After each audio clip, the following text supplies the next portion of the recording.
with net battles making a return for NHL 17, and we haven't seen the ability to engage in front of the net since NHL 14, 15 on Gen 3. I do think it's going to be a work in progress. I like where it is right now. I don't feel like it's very far off from being where it really needs to be. Personally, I like it, but like I said, from the position that I play in and stuff, I'm not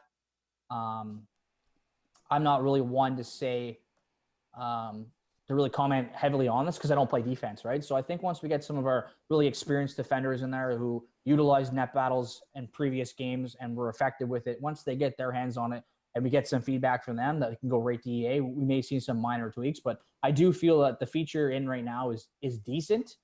It's going to be effective, and I think it's only going to get better once it gets out into the wild and we get to actually play and get hands-on it a little bit more.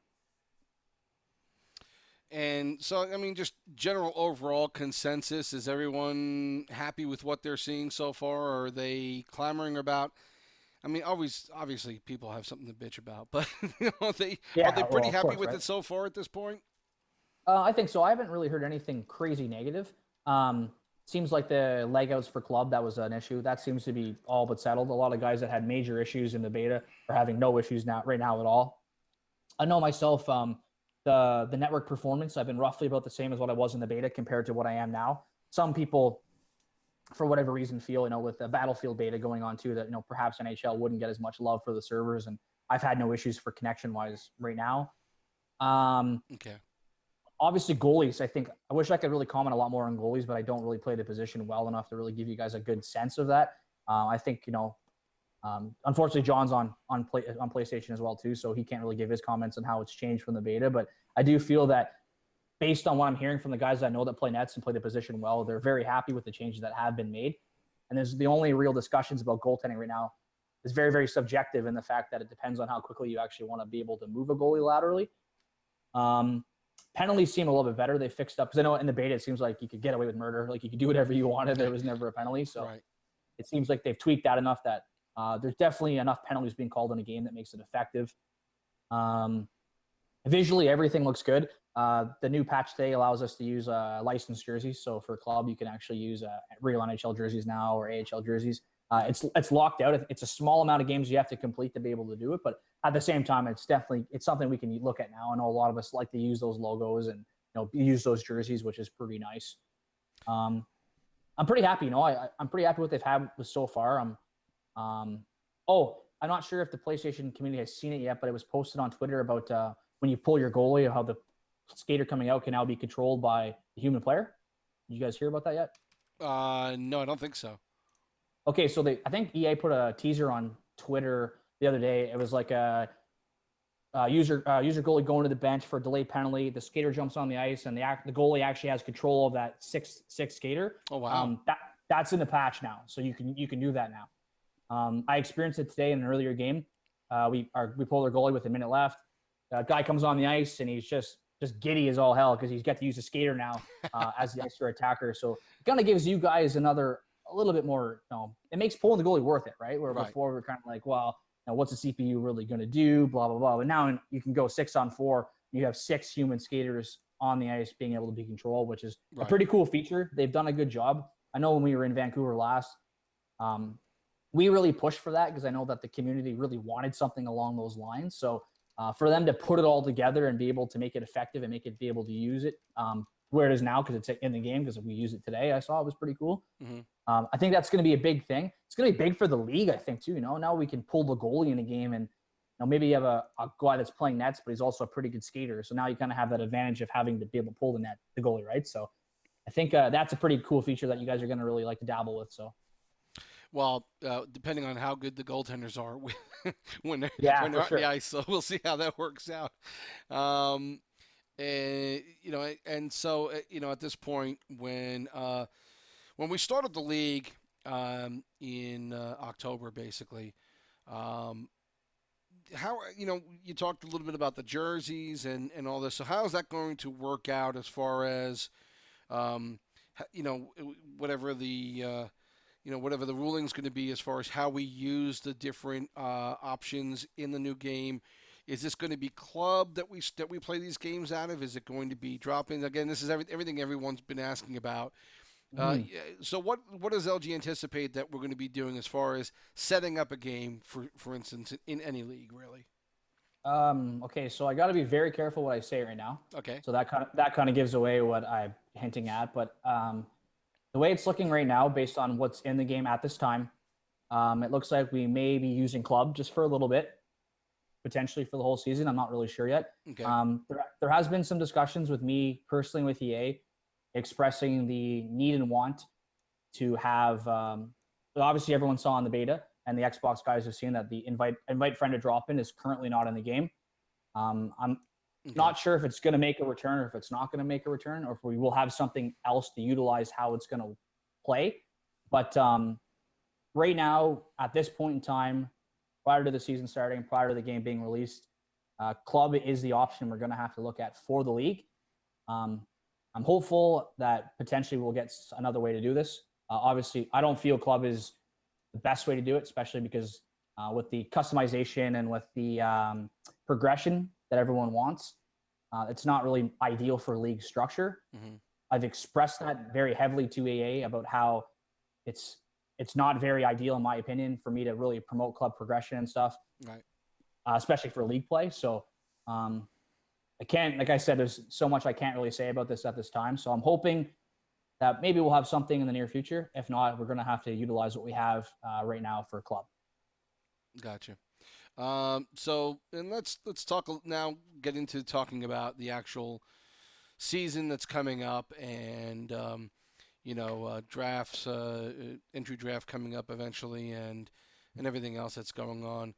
A lot of new faces, certainly in ownership and management this season on the PlayStation Network, and I'm not sure how that is on the Xbox, but certainly we have a lot of turnover, a lot of new management, and I think probably a lot of good changes for the positive of LG. At least that's what it seems to me, and I say that because I know that you guys have put the prospective management applicants through, a good interview process, and I wanted you to talk a little bit about that. What you guys talked about as far as wanting with that process, and how you felt it turned out when you wound up deciding who management was going to be on the PSN side, at least. Those are really good questions, actually. Yeah, there's definitely some change. I think that we're in season 3.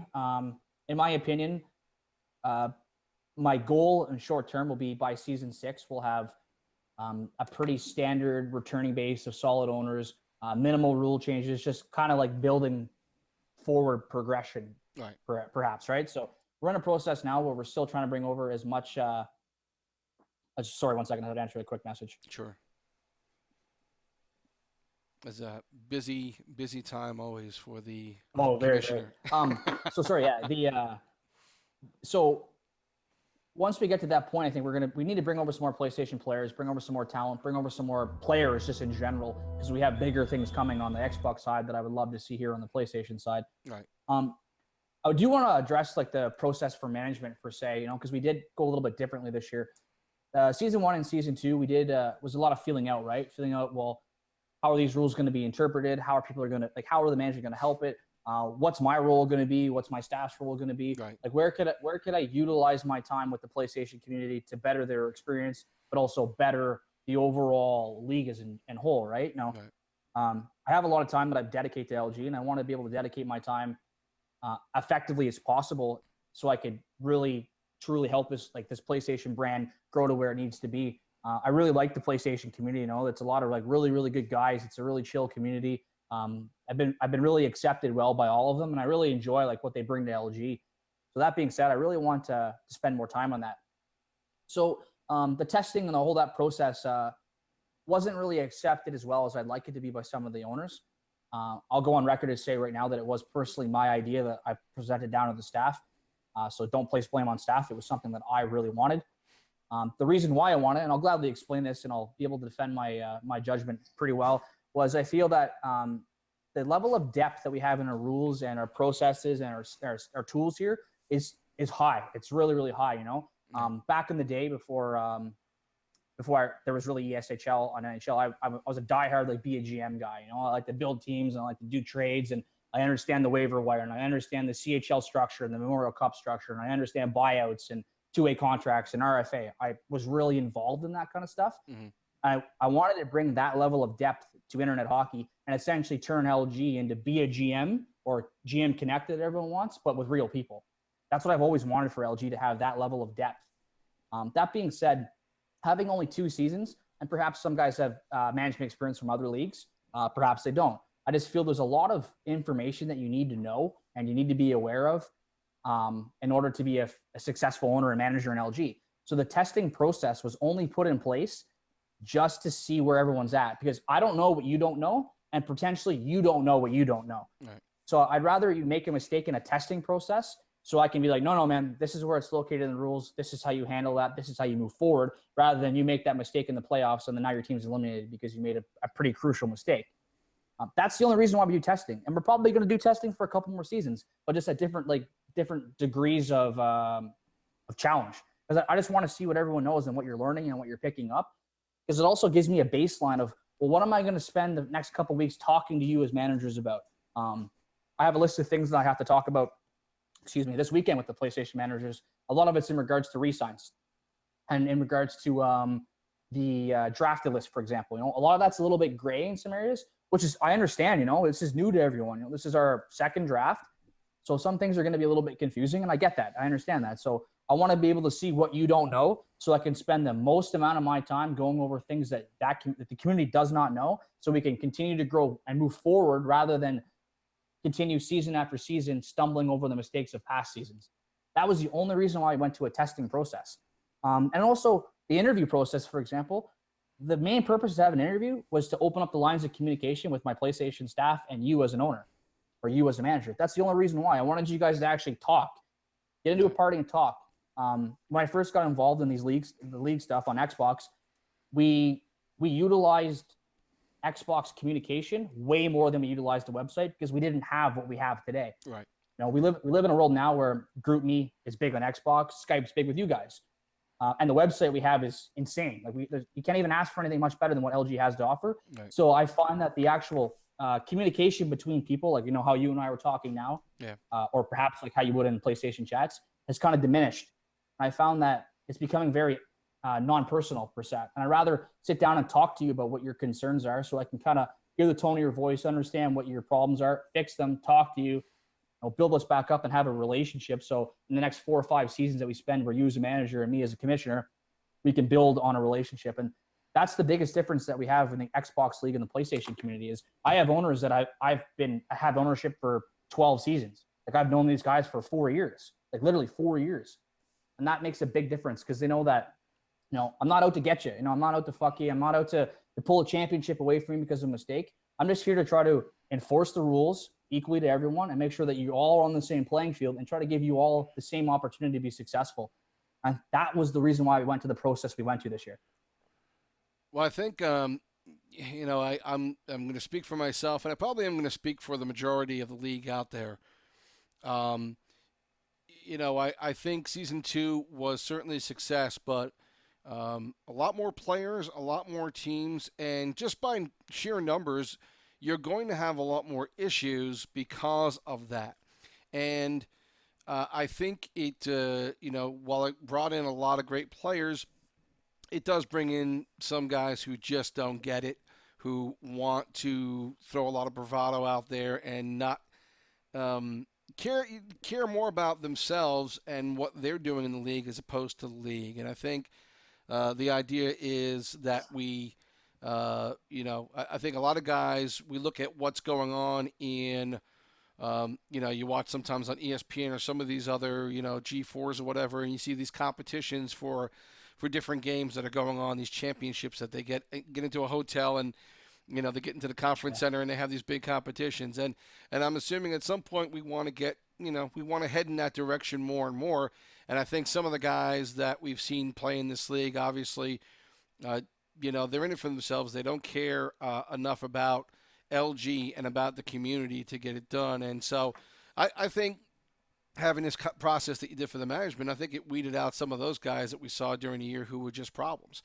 And I'm hoping that in the long run, that'll also send a signal to everybody else as, hey, if you want to screw around, there are other leagues out there. You can go mess around in them and not give a shit about what everyone else is trying to do here. But there are people who do want this to grow, who do want it to become bigger, and want this to be a tremendous success. And I think as far as management is concerned, that's where it starts. And I think the fact that you guys put that process in is at least getting that going, where we're starting out with a base of people who seemingly are, responsible, decent guys who want to have fun but want to put a good team together.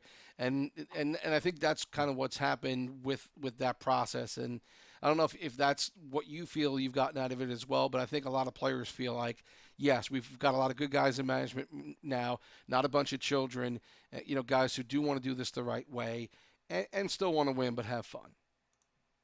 For sure. I think that the community aspect of what we do here is above and beyond everything else. It's you guys as a PlayStation hockey community are a big part of it, right? So I know myself, prior to me being involved in league structure, I played a lot of sixes hockey, and you always see the big sixes guys. You play against them, you know each other, you hate each other, but once you join communities like this, it really brings everyone together and it gives you options. The Pro Series brand that we offer on LG, I think is a great thing. I think that Nuge and Frost and the guys involved with that are doing a very, very good thing, bringing that competitive brand up. There's 3 different types of people in LG, right? There's guys like you and I that put the league above everything else, dedicate and donate as much of our personal time as we can to make it a better experience. There's guys that ride the fence. They're not sure if they want to do a lot for the league or not. That could be wishy-washy. Sure. And there's guys that are just 3 games a week, show up, play hockey. Maybe they're about themselves. Maybe they want to win a scoring title. But there's a different place. There's a place for every one of those people here on LG, right? Mm-hmm. Depending on what level and how much of the Kool-Aid you want to drink per se. It really there's a home for everyone. I think that the community aspect is one of the biggest things. You can really bring everyone together and enjoy it. And then when you do a simulation league hockey, like I'm Canadian, I grew up, I live north of Ottawa. I remember I was 19 years old and I wasn't going to the NHL. And I remember saying to my mom, like, what am I going to do with the rest of my life? Like, I spent the last 19 years trying to play hockey and I don't know what to do. So having to be playing video game hockey for a lot of people gives you that opportunity to be a online celebrity, or superstar. And I'm okay with that. That's why we went with the our slogan and everything for the league, is because we want you to showcase your career, your virtual career, because we feel that that's big to some people. At the same time, LG means something different to everyone else. I've had guys that have gone through tough times in life and they really, put their time and soul and heart into LG, which helped them get through things in real life. And I've had a lot of private conversations with people that said, I really appreciate a couple conversations I've had with you online, or how the respect you show me in the PM, because it really helped me get through, this with going on in my real life. And I understand that and respect that. I donate and put in 40 hours a week easy into this website, and I do feel good when I can do something to help the community, especially if I have a busy stuff going on in real life. It all depends on what this means to you and what this can be. And I just think that at the end of the day, if we all stop and think about the bigger picture, and we think 5, 6, 7, 10 seasons down the road, like, what do we want out of this? Like, why do you play LG? Like, do you want to be a manager to win a championship and that's cool? Or do you want to see this bigger? Do you want more competition? Do you want to grow a good Pro Series team? Do you want to have a bigger community? Do you want to spend more time talking and socializing on the website? Like, there's bigger things out there that we can collectively work together to get to. And I think that we're taking strides forward. Like I said, the PlayStation community is excellent. The chat box is active all the time. Everyone's friendly. Obviously trash talking, but it's hockey. Sure. I played junior, man. That's all I did was talk shit. I was like Sean Avery until I was about 19. Like, it's the way it is. That's hockey. And I respect that. I understand that side of it. But I think at the end of the day, we really come together as a community. Like, recently on the Xbox side, we had a veteran member pass away. He was about 30 years old. Unfortunately, we got news from his brother via Xbox that due to some medical condition, an incident occurred and he's no longer with us. And this member was a part of the LG community for several years. He was staff under me for a couple of years. He came from VHL when we merged. He just was an all-around good person, a good member of our community. And when we talk about things like that and the seriousness of that, it really brings us all, brings us down to earth and realize what we're doing here and how we can collectively get together and really honor and remember. And a person like that who was a strong member of our community, it really shows like that we're more than just a video game hockey league. Well, and I'm hoping in the long run that everybody who remains with the league and builds with it still has the same feeling. I think that's the case. Obviously, we come across, like I said, we come across guys who want to make more trouble than they want to be part of a community. And so, but it's been interesting to see when that happens that we have a lot of other guys in this league who step up and pretty much tell the guy to shut the fuck up and just play hockey or leave. And so I noticed that certainly in the first couple of years of PlayStation. Is that a similar process that kind of went through Xbox? Did it start out that way where it's sort of like the Wild West for a couple of seasons and then you get the core players who want to do this right, who want to be part of that community, and you get some new guys obviously all the time, but is that what's happened now as you enter season 25 on the Xbox side? Is that what's happened? Has Xbox built that way? Per se, you could say that. The competition has really dwindled on the Xbox side, in my opinion. I don't think anyone even comes close to what we can do here, and I think that shows in our numbers. It shows in the talent level, and it shows in the community itself. If EA Sports put on a weekend tournament tomorrow, and it was the best 10 ESHL teams in Xbox, I think 95% of them would be LG players. That's my personal opinion, because I think we have the talent level there on the Xbox side. Right. It's an old boys club at time. There's definitely guys that have 14, 15, 20 seasons experience playing in this style of hockey under me and under my predecessors as well too. So I do feel it's a little bit old boys, but it's coming to a point now where the newer people coming up and coming in, you know what? I don't ever like to say, like, if you don't like it, leave. Right. But I do feel that I'm comfortable and confident in the product that I'm offering you. At the end of the day, if you take a step back, I'm not charging you any money to play here. Like, right. It's free. Like, this is all free, and I'm not being paid, like, as much as people want to say, like, oh yeah, Triz makes money, that's why he bans people, blah, blah, blah. Like, I have not taken 1 cent from this website, and I won't. I have a great career in real life. I have everything I really want in my personal life, that I don't need any money to do this. Right. I do this because it's fun. I do this because I have an arrogant side of me that wants to be the best in everything that I do, and I feel very strong that we can be the best at this on both consoles. And I really just I like talking to people like you, and I like giving you guys something to do with hockey. Right. I'm a diehard hockey fan. I play hockey 4 or 5 times a week, every day, every week, all year round. And Canadian boy, I just love the sport. And I love every aspect of the sport. And I just feel that this is my second coming. This is my second chance to be a big deal in a hockey community, because I've always wanted to my whole life. And I think that that mentality is good. Like, I'm glad the PlayStation guys feel like that. If you don't like it, leave. Like, sure, but I think the grass is always green on the other side, and then you realize what we actually have here at LG. And the other big PlayStation league, I have no gripes with them at all. I talk to their head admin and their website owner on a weekly basis through Twitter. He has some issues, I have some issues, and we're competitive against each other per se, but at the same time, we both are trying to accomplish the same thing. And I really feel that we do things better and do things differently here, and I really believe in the end that you actually look at what we can offer you here at LG. This is the best opportunity you're going to get to play competitive sixes hockey and meet new people and have a good time doing it. So let's move on to what goes on in the off season. Obviously, there's a bit of a stretch between when season 2 ended and season 3 is going to start. A lot of guys now are prepping, as management has been pretty much been named across the way here, at least on the PlayStation side. What kinds of things were you guys discussing in the off season? Is it all rules? Is it are there other topics that you guys raised in between these 2 seasons that you might want to share? Things that you guys were thinking about that talk to improving the overall competition in the league and where LG is going? Bring us inside a little bit as to what LG management discusses in these long off seasons. I think one of the best characteristics and traits that I bring to the table is I'm never 100% satisfied. I'll never say that everything was perfect. I'm constantly evaluating and looking at what worked and what didn't work, and what works for Xbox and is it going to work for PlayStation. It's a constant evaluation when it comes to this process. That being said, I feel that there's steps we have to take, and they can be baby steps because, like I said, I'm patient. We're going into season 3, but there's steps we need to take as a PlayStation community to get us to the level where the Xbox is at. And we're getting there a lot quicker than I first anticipated, which is perfect. That being said, there's there's minor rule changes. Like, so we saw last season, we saw prospect players eligible to be in AHL bidding. The number one reason why that happened was because we didn't have the sign-up numbers, right? We didn't have enough amateurs, we didn't have enough veterans, we don't have the numbers. We're 30 days from bidding and we're almost at 1,000 signups, plus players that are on rosters right now. So I think that I feel strongly about our prospect players starting out in the CHL because it gives two things. It gives the value to our draft. So we have new talent coming in that is NHL ready. That gives value to draft picks. And the second thing is that prospect status only being CHL eligible gives our CHL management stability.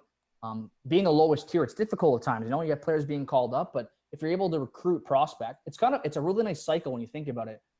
You take CHL management. Everyone talks bad about CHL management, but I just had a 60-team CHL in Xbox that ended last night in the final game in double overtime for the Memorial Cup. Wow. What more do you want? It's the coolest level of hockey you could play, and it was very competitive. And it's the number one media right now on Xbox is my CHL. It's amazing. So that being said, PlayStation. So take CHL management. You're a brand new guy. You bring in 5 or 6 of your buddies. They're all prospects. They go to CHL bidding. You pick them up in CHL bidding. Now they're on your team. Now you guys can grow together as you progress through the player rankings to get up into the NHL level. It makes the CHL a lot more of a tighter community, but it gives you stability that you need.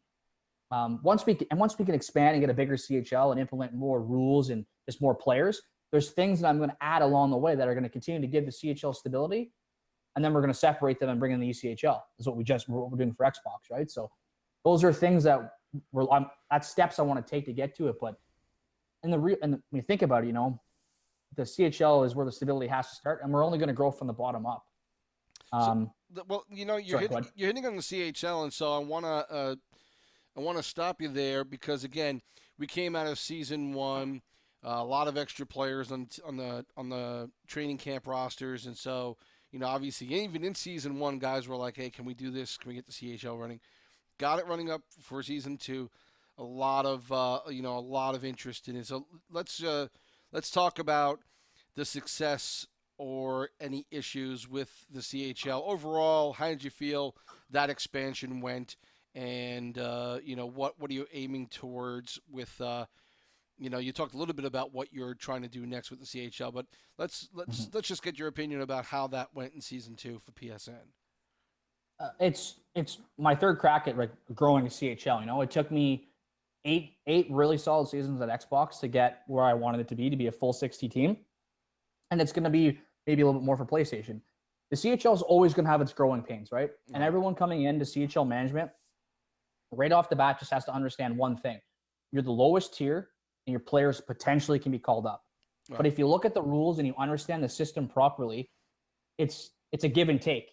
So the give is I will give you players that cannot be called up ever. They're called prospects. The take is you have to recruit them. And then it's a great cycle for all of us because you're bringing in new talent and new players to LG, which makes us as a league way bigger, way stronger, way better. Right. And the player and the communities has to understand that there's only 30 NHL teams, 17 players, 510 guys per league. There's only 30 AHL teams, right. 17 player rosters, 510 players. Once we exceed 1,020 players, you're not playing at those levels. I'm sorry, you're not. We don't have enough teams. I can't go to 40 team rosters and you're playing 60 games a week. It doesn't work. Right. We have this system in place and it gets to a cap. The cream's always going to rise up and the good players are always going to make their way up. But it doesn't mean the CHL is less of a value than the AHL or NHL. It's just a different tier. Mm-hmm. And as you progress, I've seen several guys progress. There was a player 3 seasons ago, he won the scoring title, Memorial Cup in CHL. Drafted third overall. Now he's top 10 in NHL scoring every season. So if you're good, you're going to make your way up. I've seen guys 3 or 4 seasons CHL management, jump to AHL management, 4 or 5 seasons AHL management, jump to NHL management. And that it takes time. You can't build Rome overnight. And I think our players need to understand that if you want to be a part of our community and you want to play hockey in LG, you may have to do a stint in the CHL. You may have to play a couple seasons just to get games played. Right. And like I said, it's the Xbox League is getting very good right now in the sense that it's very, very tier oriented. So I have a lot of guys that are I'm only playing the NHL. Everything else sucks. I have guys that are AHL. I'll never play in the NHL even though I'm good enough. I love the AHL. And I have a lot of guys now going, I love the CHL. I'm part of the media team. This is a lot of fun. These are my friends. This is where I want to be. So I'm getting very, very specific groups, even to the point now where me and Triz talked, and I was like, should we allow them to pick what league they want to sign up for? Like, should you be allowed to sign up just for the AHL? And I've never gotten to that point before, which is pretty neat to think about, right? So that's where the PlayStation League has to go. That's the direction the community has to go. And that's the direction that we, as a whole, we have to understand the process. We have to understand that we're just a tiered system. And the CHL isn't worse than the AHL or isn't worse than the NHL. It's a different tiered system. So if you're at a skill level where you're bubble AHL, so you're almost there, almost not there. Right. Go to the CHL, take a team, manage a team. Get some experience. You're going to be a top tier CHL player. Go win a championship. A championship is great to win, regardless of what level it's at. Enjoy it. Get experience. And work your way up slowly to the AHL. And then if your goal is to go to the NHL, go to the NHL over time. And that's the system we have to really drill into everyone's head, and everyone has to understand, I think. And once we get there, it'll be great. Because once this season starts, if we have training camps that are like 90 players again, if I don't get enough managers to step up to take CHL management, I'm sorry, but there's nothing I can do. If we don't want people to step up to the plate and say, I want to run a CHL team, we're going to run into situations where players are not going to be able to play. And I'll be blunt and honest, it sucks. I hate it. But that's how I grew the Xbox CHL. I told them, if you want to play, take a team, run a team, bring friends in, enjoy it. Right. And over time, they either got really good, moved up, or they got really happy and really comfortable and stayed. So it's a win-win situation. You just have to give the CHL a chance. They can't just throw it under the bus because it's the third tier. And I think that we have to do that as a community. Yeah, I think there are two things that I was always a bit surprised, even from season one. My feeling was, do you really care? Yeah, maybe you like wearing the NHL jersey, but does it really matter what level you play at? Because, you're playing a bunch of guys who play this game, and with the league just starting out, with the first couple of seasons, chances are you're going to be playing a lot of good talent no matter what level you're at. And I think the NHL has become more about a style than it is about talent. And so there's a different style of play, and guys in PSN will tell you this. There's a different style of play in NHL than there is in AHL. Same thing in CHL. Watched a few games last year in the CHL, including playoffs. And let me tell you, it is a fun, fast-paced type of game that goes up and down the ice, and it is really enjoyable to watch. So, if there's any idea that you are playing in the CHL, meaning you're not as good as the other leagues, that's just far-fetched. There's no reason to even think that that's the case if you're in that league. And so I think what you're saying is true. And I think what you make is a great point. And I never thought of this, but yeah, if you want to play, there's an opportunity for you to be management, take a team and start out and make your mark. And I think a lot of guys in the CHL actually started doing that, and there's plenty of room for that to keep on happening, I think, in this league. Well, if you think about it this way, I had the opportunity to give out 60 CHL GM positions or owner positions, 60. Right. Yep. 17 team rosters, no position lock. That's 1,020 players on active CHL rosters. Right. The CHL as its own is the size of the NHL and the AHL combined. Just keep that in mind. No one ever thinks about that. I can give double the league capacity right now an opportunity to play. I just need people to take CHL management. And I think that there's a lot of things going on right now. We're tweaking a lot of things and fixing a lot of problems. And like we said, a lot of the systems we brought up from Xbox, some of them aren't working, some of them are. And there's a learning curve, of course. So we're spending a lot of time watching guys make mistakes and go, no, don't do that. This is what's wrong. This is how we're going to fix it. But I think in the really, really soon, we're going to start seeing a push. And the push is going to be, we need CHL managers. We need you guys to step up and start somewhere. Just try it. Give it a try. We'll spend time with you. And the staff is great. Love them or hate them. They put in 50 hours a week to give us a league to play in. Right. And they're supportive, and they have a lot of experience. Birthday Machine was my CHL commissioner 5 years on VHL when I was on the Xbox side. Wow. He was CHL commissioner. He ran my whole CHL, and it was 50 teams. So we brought in a lot of experience in that sense. So give it a shot. I put together a lot of videos, how-tos, threads. You can reach me almost all the time. I woke up this morning at 95 PMs. I ate breakfast. I answered 95 PMs this morning. Wow. I have 30 right now I have to go through. Like, I'm going to answer as many as I can, as much as I can, as long as I have the time. I have no problem answering questions, especially if you're interested and you want to learn, and you want to get good, you want to get better, and you want to grow the league. Like, I have all the time in the world for people like that. And the CHL is the biggest opportunity for us to expand.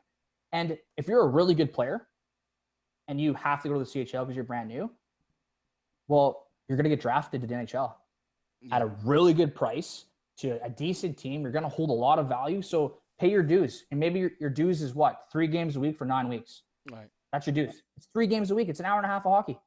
That's it. And the next thing you know, you pay your due, and now you're leading the NHL in scoring the next season because you were drafted like 3rd overall or 1st overall, right?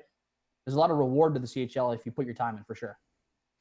A couple of questions. We'll get to them in a little bit. Although I want to get to one from Ristolainen, who has asked, many had been saying that NHL 17 feels too slow now. Does EA plan to balance the speed of the game? Are you seeing that on the Xbox side?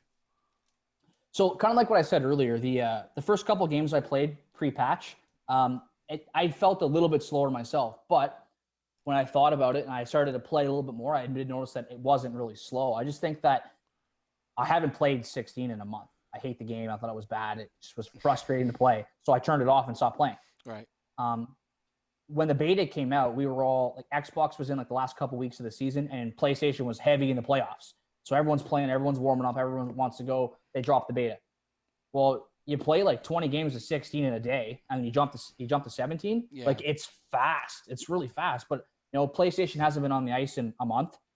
Mm-hmm. Xbox hasn't been on. Well, half the league hasn't been on in about a month. So we have nothing to compare it to. Right. You know what I mean? And if you're out playing Battlefield, you're out playing a shooter, but that's a faster paced game. Potentially, NHL doesn't feel the same.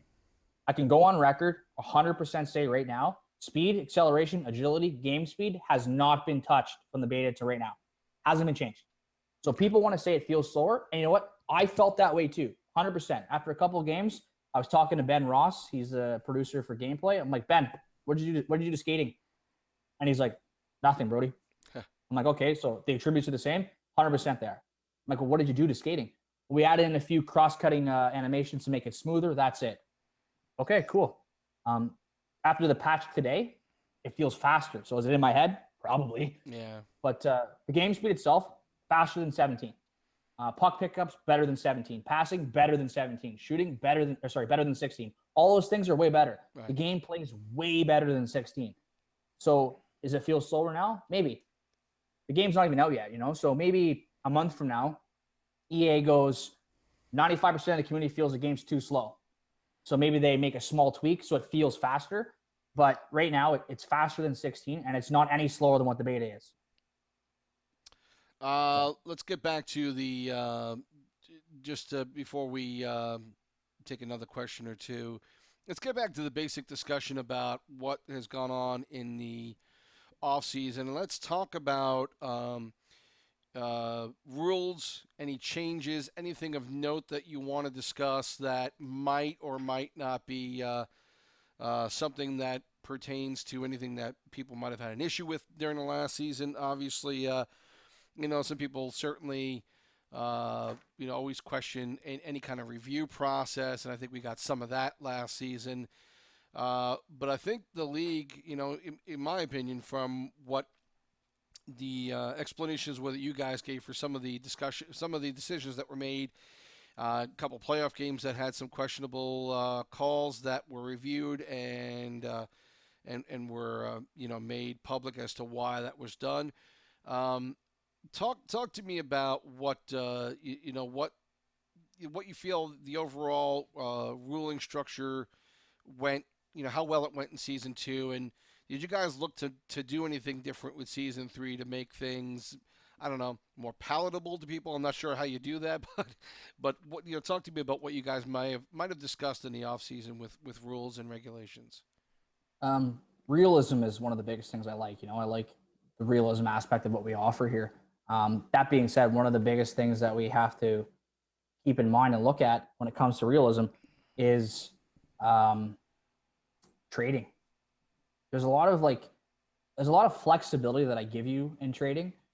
We're kind of bringing it back a little bit because we've seen some things that I don't like in regards to, trading away assets. So the next one we're coming in doesn't have the ability to rebuild, or making unrealistic trades that stack a playoff team going into the mix, or having unrealistic stipulations for a trade in the trade notes. Like those are things that we kind of have to bring back. I have the reins off on the Xbox League because I have 25 years with them. Or sorry, 25 seasons with them. Right. So they kind of understand what's going to fly and what's not going to fly. And there's a lot more respect there. I think that I'm not saying the PlayStation is disrespectful in that sense. I just think it's inexperienced. And I don't mean inexperienced in a negative way. And I'm not saying that to put anyone down. I'm just saying I just don't think anyone really fully understands what is good and like what's okay and what's not okay, you know? We have owners that step into an ownership position. By week 5, they know 100% they're not coming back at the end of the year. So maybe they make some questionable moves that, kind of ruin the integrity of the entire trade system, and they kind of shift the balance of the playoff teams.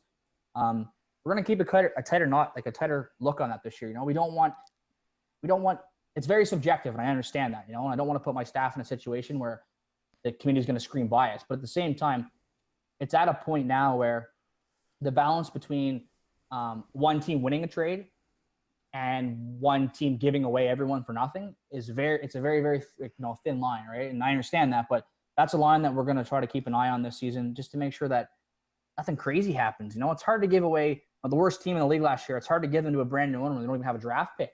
Right. And with the PlayStation community being a strong community, and it's building from the bottom up, those draft picks have a lot more value now because those are good players you can get at good contracts. Right. Or the Xbox League, a lot of the talent's already playing, so the draft isn't nearly as strong as what it is on the PlayStation side. And I think that those are the things we're watching. And it's just like the things that are unrealistic, like I'll trade you player A for this, but I want him back next season. No, that would never happen in the real NHL. That's not realistic. Or trading draft picks from 4 seasons down the road. No, how do I know you're going to be an owner in 4 seasons down the road? Right. There's a lot of things that kind of come into the mix. People want to talk about re-signs and trading re-signs and all that stuff. And I'm okay with that in a sense, because if you look at the re-sign structure, you kind of have 3 options when it comes to your re-signs. Each team's given 2. You can re-sign a player for an increase of a salary on a 1-year contract. You can keep your re-signs, not use them. And then once bidding's complete, you gain 2 extra contract years to use on your players that you want in bidding. And the third option is you can trade for a player, re-sign that player, trade that player back to the original team for future assets. So, you trade for me, you re-sign me. Now you want to flip me back to the team I came from, and you're going to get a first-round draft pick, or you're going to get 2 third-line players. And in your opinion, that's equal value because you weren't going to utilize that re-sign yourself. I don't have a problem with that. You're an owner. I trust you. I selected you. I interviewed you. If you feel that that's the best move for your franchise, have at it. So there is freedom in certain things. I want you guys to make decisions and build teams. But the problem is I don't want people to make decisions and not have to see the decision all the way through. And that's what happens when it comes to trading is, week 6 rolls around, my team sucks, we're out of the playoffs. My players are quitting. I'm just going to dump my players and say, screw it for the rest of the season. Well, that's the wrong attitude to have. And we're not going to allow you to do it anymore. And unfortunately, in the world of the internet, there's no real way to hold people accountable for those things. But right. And the bigger picture, and I'm not singling people out, and I'm not going to take a shot at anyone's integrity, but in the bigger picture, for what we're trying to accomplish here as a league, to be a competitive hockey league, these are things we have to put in place. And it's nothing personal. It's not against anyone, but we have to do this to maintain a competitive league. Right. Yeah. And I think that was kind of what I was talking about a little bit earlier, with being able to get those kind of guys in there who won't do that. And I think it's a weeding out process a little bit. Let's see. A couple of questions. John Madden's asking, why are punishments in the league so harsh? Not sure how to address that, although I kind of understand what he's getting at. I think only because I think, from reactions that I see, I believe people do think that some of them can be pretty stiff. Again, as far as I'm concerned, I don't know if I've ever seen anybody who got a punishment who, when the information was revealed, it seemed outrageous that they were suspended or blacklisted or whatever. Talk to me about Just talk to me generally about the whole punishment system. We'll say punishment system, but how do you guys feel about what the rules are in place now as far as guys getting suspended for a season or two, getting knocked out of the chat box for a few months? I mean, talk to me about how you guys have come about and how that's progressed over time. In my opinion, I think that the judicial process can be as black and white as we need it to be. In some situations, I'm reluctant to give out public information as to why, I'm reluctant to give out information as to how we came to the conclusion that this person did this, because it's the world of the internet. It's very easy to harass someone on the internet. So you give me information that Haji's cheating, and then I tell Haji this is where I got it from, and then I get rid of him, but now he's harassing you every day. He got your IP address. He's calling your house and blah, blah, blah. That stuff happens. I've seen it happens. Yeah. I have a lot of experience doing this. If you break it down, there's like league bans, league suspensions, and then there's website infractions. Those are the three big ones we'll talk about, right? So We'll talk about suspensions. The rule book is public. And as much as people hate it when the BOG sends you a link to the rule book or a quote from the Constitution, it's public. Yeah. There's nothing you can hide behind. You can see at the very bottom, if I edit it mid-season, you can see that I did it. So you can see that it hasn't changed from day one to day zero. It hasn't changed. That stuff's at your fingertips. If you want to know, okay, well, what happens if my lines are late? And you give me, send me a PM and say, Brodie, man, you know what? If my lines are late, what's going to happen to me? And I can tell you, this is what's going to happen to you. This is where you can see it. So when your lines are late, you can't go, well, that was unfair. Well, how is it unfair when it's posted publicly? And I don't care who you are or what team you're on. If they're late, they're late. And you're all getting the same punishment. We try to keep things as black and white when it comes to suspensions and stuff. There's a few sections that are subjective, and they have to be subjective because of what can happen. We have a few blanketing clauses. Conduct unbecoming is a blanketing clause because I can't list every single possible thing that you can do in my league that I'm not going to be okay with. Because if I do that and you do something that's not on that list and I'm not okay with it, I've handcuffed myself to do nothing about it. Right. And in the bigger picture, that's really, really bad for the community. So we do have blanketing things. Conduct unbecoming is a great example. This conduct unbecoming can be anything, but it kind of blankets in like a lot of things. I believe that every person on this website is a good person, means well, and wants to enjoy their time here. So if you stop and think about your actions prior to doing them, you should never have any issues. Right. Mistakes happen. Don't get me wrong. Mistakes happen.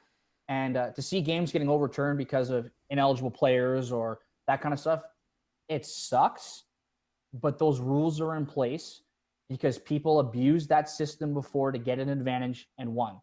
So we have to keep everyone on the same playing field when it comes to your roster, to who plays, playing restrictions. It has to be that way. The playoff rules are a good example when it comes to scheduling. It's set up that way to maintain a competitive atmosphere. And if you understand how to schedule within those limitations, it becomes really fun. It becomes a chess match. And if you don't understand, you should be messaging me every hour until you understand, because I will spend as much time as you need to make you understand. I'll talk to you on Skype. I'll make you a video. I'll draw you a fucking picture. Like I want everyone to understand, right? And those things are important, right. But it's not personal. Like, do I like being at the end of the day typing on the website like, game 7's overturned because they use an ineligible player? No, it sucks. I hate it. It feels bad. It tastes bad in my mouth. It's bad for the league. It sucks.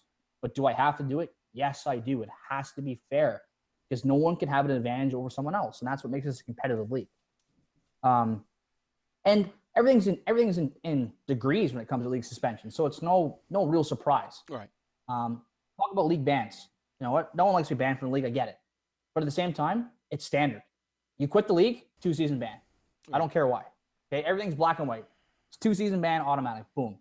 But the appeal process, so when it comes to bans, I have not actually clicked ban user, remove from league from any player in probably like 5 years because I don't do it anymore. The only league bans I issue are for multiple accounts. Right. Because they're a website issue, right? So if you get removed from the league tomorrow because you quit, and say you quit because you had a personal reason, like with your family, right, and that's why you walked away from the league, when you file an appeal for the league, that appeal comes directly to me, and I review the case.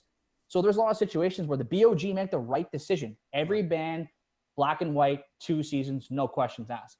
But there's situations where people run into issues in life that have to step away, and they come to me, they talk to me. We have an adult conversation. I feel respected. They're respected, and I say, you know what? That's a valid reason. Here's your appeal. Welcome back. I'm not going to be an asshole to people for this, and I'm not going to get walked on either. So if people want to lie and make excuses up, you're not coming back. I'm sorry. Right. Not just to keep everyone fair. And then 3-season bans we keep for multiple accounts and all that stuff. So it's pretty black and white. And then you want to get into conduct issues and stuff. Like you want to talk about the chat box. You want to talk about multiple accounts. Those are all the biggie ones that are very subjective. I could say something that offends people, blah, blah, blah. Doing this as long as I've been doing this, there's people on this website that are homosexuals. Like they are. So when you drop, homosexual slurs in the chat box, those people are offended. Sure. And it deters them from using our website. Yeah. Like you don't have to like it. You don't have to, but it's the truth. And I want everyone to feel welcome here. You know what? Maybe, I'm bad for it. I slur all the time at work. Like it's just the way it is. It's how I talk. And I don't mean anything personal, but in my professional life, and when I'm on here, I don't, because it offends people. And I've had people come to me and say, I don't use your chat box because the way people talk. Right. And I don't want people to do that. I want everyone to enjoy it equally. And I don't have a financial investment for people using the chat box. Right. Like I said, I don't get money from bans. I don't get money from site traffic. I just want people to be welcome. Same thing goes for race. There's different races and religions on our website. So when you drop slurs, even though they're not meant to be malicious, people get offended. And it's the world we live in now, unfortunately. So those things, they have to be zero tolerance. I'm sorry, they have to be. Right. There's no real need to be that way. You know what I mean? So that's why we issue stuff like that. And if you want to test the limits, you want to troll, well, it's going to get up. I have no problems with that. The chat box is a privilege of the website. Right. 100%. It's a privilege. You don't have to play in my league and use a chat box every day. But I'm giving you that opportunity to do that if you play within the rules. Multiple accounts has to be strict. We're working really, really, really hard right now to get ourselves a Sony API so we can track accounts better on LG, have a better system for account verification so we can keep out all the multiple accounts. Right. You know what? It's an uphill battle. I've done this before. It sucks. People are going to cheat. And I told my staff, don't lose sleep over it. We'll catch everyone we can catch and we'll crucify every one of them and they'll get punished for it. But it has to be that way. People it's a video game. You don't need to cheat. You don't need 6 accounts. It's the way it is. So those punishments have to be harsh because it needs to deter people from actually doing it. So that's kind of the gist of our judicial system. In my opinion, it's black and white. And I make the BOG think black and white. Just don't think. Read the complaint. Does this complaint show that the player has quit? Yes or no? If it's yes, they're banned. If there's an underlying circumstance, any decision made by the BOG is appealed to me and I review the process. And there's some times where I can go, the BOG are 100% right on their ruling, but due to this small circumstance, you're allowed to come back. Or I can say, the BOG did their job properly. I've reviewed it. I'm sorry, but you're banned. Right. So that's what we have to look at it that way. Things only become gray is if you make them gray. Things can be just as black and white as we want them to be to keep the system as simple as possible here. So, some of the other things, a couple of other minimal questions, but I did promise Major Hockey Fan 123 who stuck with me through all the technical issues. And thank you for helping out and staying by, and apologize to everyone for all that. He has a question about, can people who bought Platinum in LG get that black outline in their text in the chat box again, or is that done because it looked a lot better with the outline? I don't know how much you have to do with anything that goes on with that, but you might want to, up to you if you want to take a shot at this. Yeah, no, for sure. That's a really good question because it kind of touches on something that everyone needs to hear from me. Anything techie, if it's that's techie, right? Or if a website system doesn't work properly or you're having issues, blah, blah, blah, those questions have to go to Triz via PM. There is somewhere in the admin section where I probably can change that, but it's been so long since I've done it on the new system. I don't actually remember how to do it. Technical website issues have to go to him immediately. And when you do go to those ones, so if you say, I tried to re-sign my player, or I traded this guy, or I tried to do this on the website and I got an error message, the second you get an error message on LG, screenshot right away. Gotcha. Take that screenshot, send it to Triz in the PM. This happened. How do I fix it? Because then it's boom, this is how it's fixed. That was a site error. This is corrected. Here you go. Thanks. and he's quick. Like he's very, very quick at fixing things. Yeah. And he's meticulous, man. He hates errors. He hates mistakes. He wants everything to be perfect. So if you have questions like that, right to him. So for that question, I believe it can happen. I just don't know how to do it. So he would be your man to go to. Send him that PM, and he'll be able to help you probably within the next 24 hours. Stefano Fazzari asked, how many owners are you seeing if you are reviewing yet for the CHL? And he was talking about the PSN. Are we still reviewing ownerships in the CHL at this point? I believe so. I have a meeting tomorrow with staff in regards to the progression of the CHL.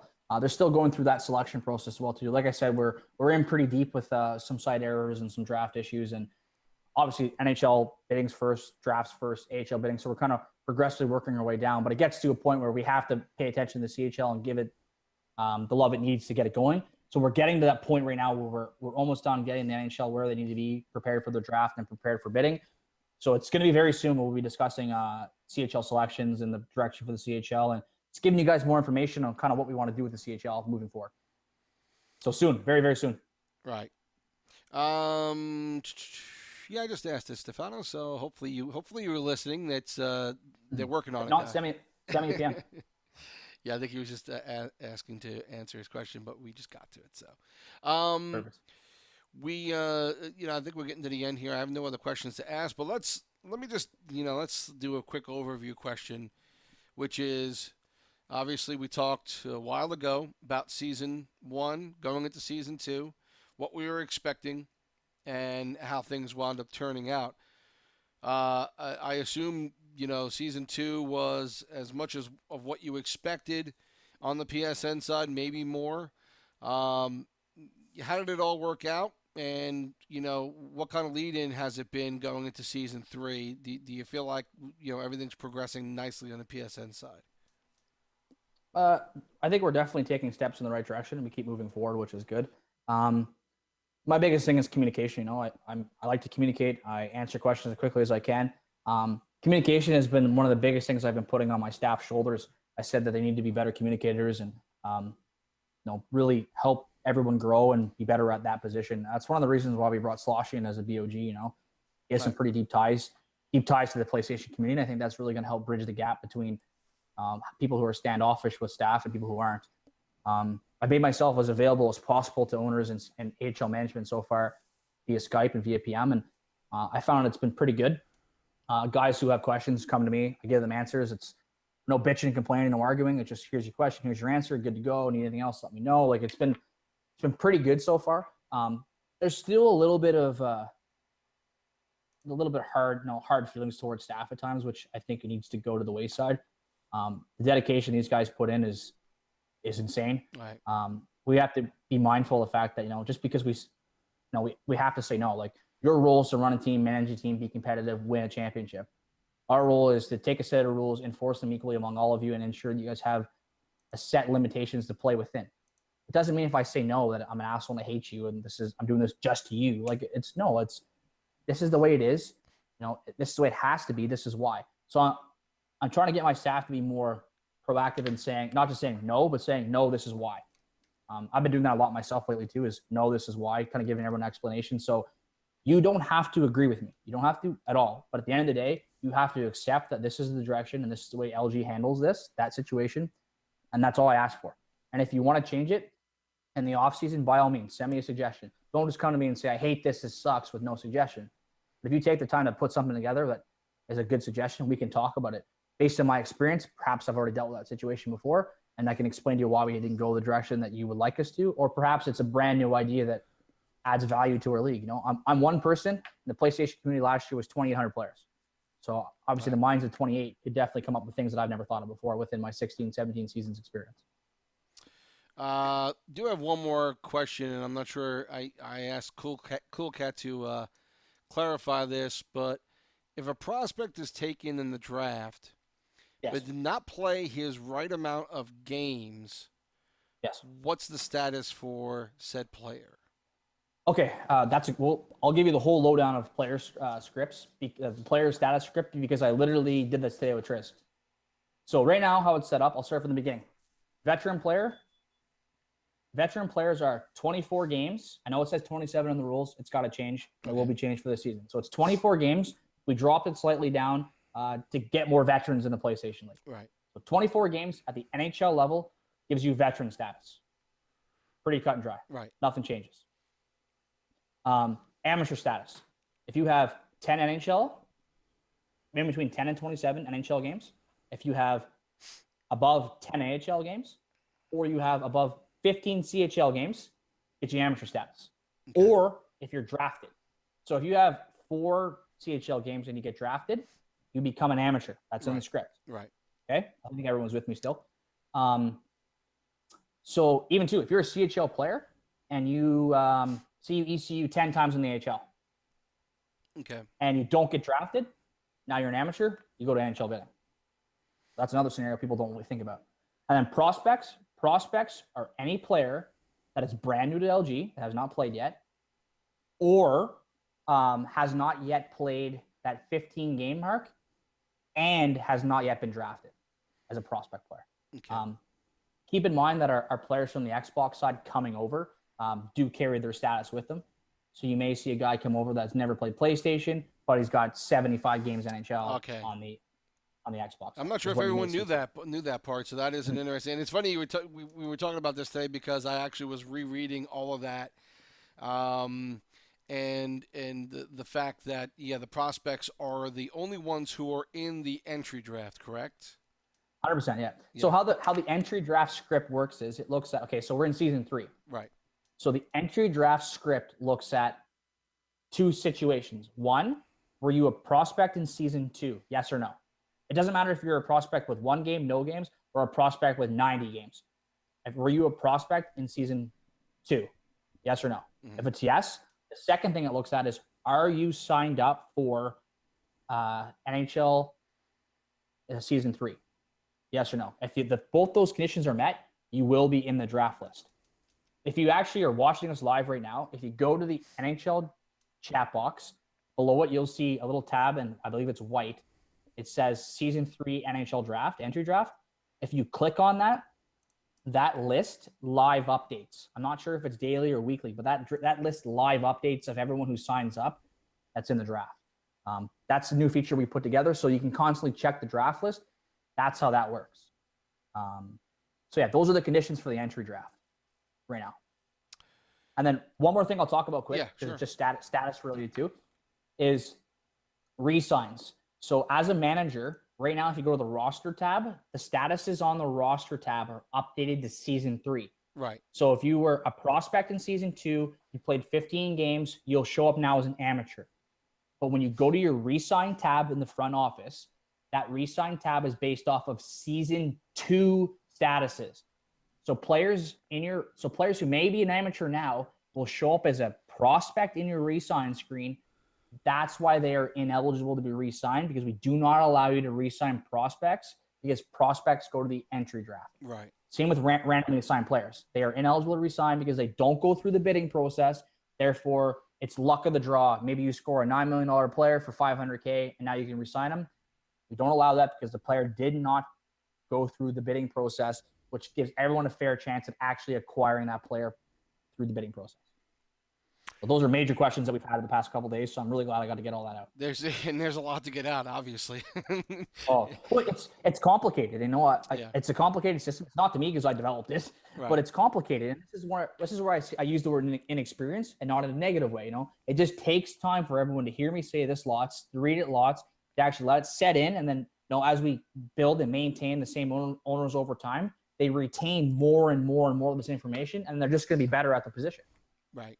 Another question regarding the Xbox side. Do they plan to recruit more Bogs or staff, or is there plenty staff returning? Everyone on my Xbox staff except for one is returning. But that being said, I've got major stuff coming down with the ECHL. So I will probably be looking for a couple extra hands on the Xbox side moving into season 25. All right, and that's where we are as far as questions are concerned. Again, can't thank you enough for spending time with us tonight. Any final thoughts as we are heading into NHL 17, obviously on the PSN side, coming out Tuesday night, and a lot of guys. I got into this last year, well, the beginning of this year, basically beginning of January. So the transition I wasn't there for from 15 to 16. Mm-hmm. So, and that obviously was a very different game, but I think it seems like from 16 to 17, it's an incredibly different game. And I'm kind of anticipating that there are a lot of guys who have a certain style or two that are going to have to adjust. And I don't know if we really went through that from 15 to 16 because I wasn't there for it. But is this sort of what happens when we come from release to release? I'll touch on this a little bit because I've been playing ESHL since 09 when it was released. So early Gen 3 games, so 09, 10, 11, 12, 13's the oddball, and we'll say 14, 15 because they're the same game. That style of hockey was more, if you're a hockey player like me and you skate, you've played real hockey, you could use the term unrealistic a little bit. Right. Because you were able to puck protect differently, and it was more of a how quick you hit buttons and move the puck around, blah, blah, blah. That's the type of hockey it was. I'm not saying that's good or bad. Personally, if you watch some of the highlight videos from NHL 14 Pro Series, it's beautiful hockey to watch when good teams are playing. Like, it's incredible. Last time I was in Vancouver, Nuge had a really awesome video, like highlight reel of like his Never Unlucky team. They went like, I don't know, 106-1 or something crazy in Pro Series. He put the highlight reel video up. It was about 18 minutes, and we watched it with the developers from EA, and they were like, some of their guys are new. They were kind of like, "You guys did that like 3 games ago?" And Nuge was like, "Yeah, that's how we played." And like the guys from EA were like, "How the fuck do you play our game like that?" Like, they had no idea we could even do that. Like, it was pretty cool. What most people don't understand, and everyone's quick to throw EA under the bus, which is, no, I understand. You're paying good money for the game, so have at it. When you jumped to next gen, they rebuilt the game. They had to because they couldn't use Gen 3 stuff. NHL 15 on the Xbox One and the PlayStation 4 sucked. It was poor gameplay. It was choppy. You couldn't receive a pass. It was minimal animations. There's a lot of problems with it. And it had no ESHL. So PlayStation would have had to stay on the PlayStation 3. And our Xbox League here, we stayed on the Xbox 360, which was a huge letdown. When you jump 15 to 16, they added ESHL, which was what we needed to play our games in our league. And they tweaked some things. So passing was better. Receptions were better.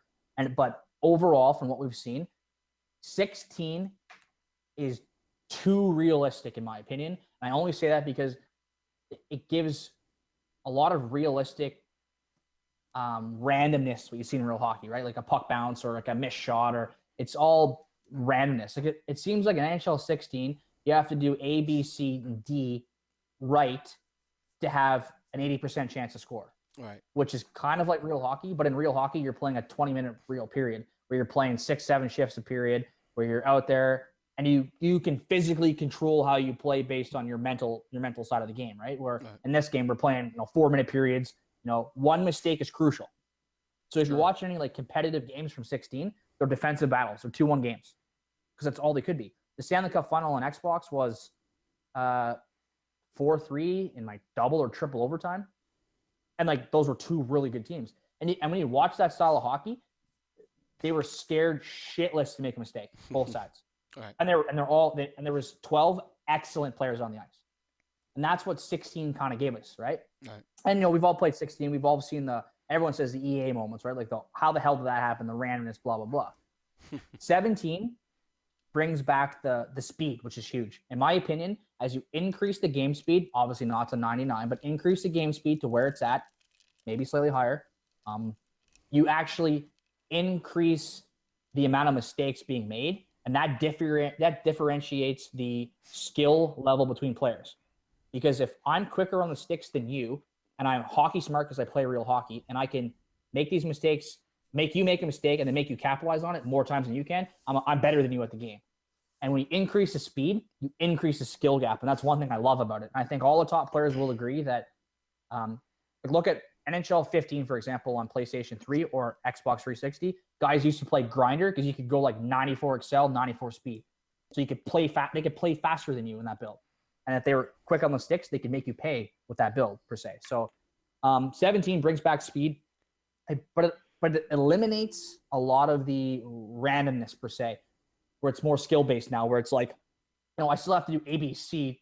I still have to do A, B, and C and D to score, but it's easier to do for me offensively, but it's easier for you to be better defensively, if you kind of know what I mean. Right. It's hard to kind of say that, but it gives you the ability to be better at the game if you're better at the game. Like, it's kind of weird to say that, but it's kind of the direction it's gone. So there will be a learning curve for some, and the guys that thrived in the 14s and the 15s and the 12s and the 11s will thrive at this game, because it's that speed style, it's that quick twitch, it's that puck moving.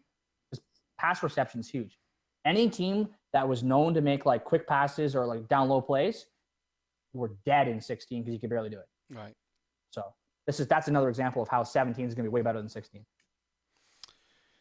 Well, I think we've covered pretty much everything that I could think of. Do you have any final thoughts? Obviously, we'd like to share them with the people at this point, leading into these new seasons and the draft coming up and all the good stuff coming up end of September. Again, what are you looking for? Season 3, season 25. What's the main goal for LG? My Xbox League's thriving, and I love it. I think it's a lot of fun. So these next 6 months, I'm going to try to spend a lot more time with you guys on the PlayStation side. I'd like to be with you a lot more. Maybe we'll do this every couple of weeks or whatever, just so I can stay in touch with the PlayStation community. And obviously, not having a PlayStation makes me disconnected, which I don't like. So my goal this season is to spend a lot more time on this side, answer questions, make myself available, keep an open door policy to kind of help the PlayStation League grow to where it needs to be. My staff are great. I definitely just want to be able to assist them as best as I can and really give to this PlayStation community the experience they really deserve, because my Xbox community has it, and they're very thankful, and I think that they really enjoy what they have. So I'd like to give the PlayStation that same level of commitment that I've been giving my Xbox community for a while. So you guys will probably see and hear a lot more of me, and probably read a lot more of my really shitty spelling posts. So I hope you can learn to love me and learn to understand me, because it's difficult at times. Brodie, thanks again for your time, and we would definitely get together again very soon, hopefully even before the draft, and talk a little bit about what's coming up down the road for this league. Yeah, for sure, 100%. So I just want to say thanks to everyone for listening. I appreciate it. So have a great night and enjoy your weekend. That's it for us here on Ask the Commish. TSibs and Brodie saying so long, and we will talk to you soon.